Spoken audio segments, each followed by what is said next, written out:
everyone who's already jumping down our throats is like, this is Hamas propaganda. Sit down. You're going to be all right, okay?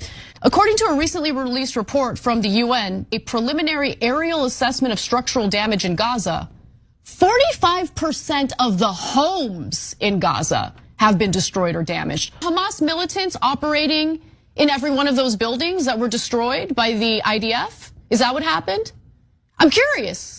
Yeah. I'm curious because that's the excuse that we get. By the way, we're told over and over again, don't trust anything that comes out of Hamas. Don't trust anything that comes out of Gaza because it's controlled by Hamas. Am I supposed to take every talking point coming from the IDF and the Israeli government at face value?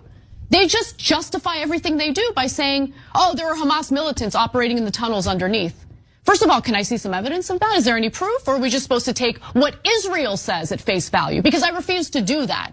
Netanyahu, in the context of that interview that we just showed you, lied incessantly. In fact, why don't I show you the next video where he makes a pretty bold claim about what Israel was willing to do for the very hospitals that have been brutalized by the IDF. Let's watch. We offered actually last night to give them enough fuel to operate the hospital, operate the incubators and so on, because we have obviously no battle with patients or with civilians at all. He's a liar.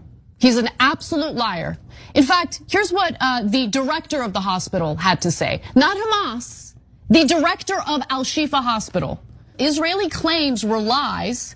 The 300 liters the army said had been delivered would power generators for no more than a quarter of an hour anyway, he said. So maybe they did deliver a tiny amount of fuel just to save face, just so Netanyahu can go on national television in the United States of America, which is aiding and abetting the slaughter of innocent civilians, to pretend as though he's a humanitarian. He's actually looking out for the Palestinian civilians.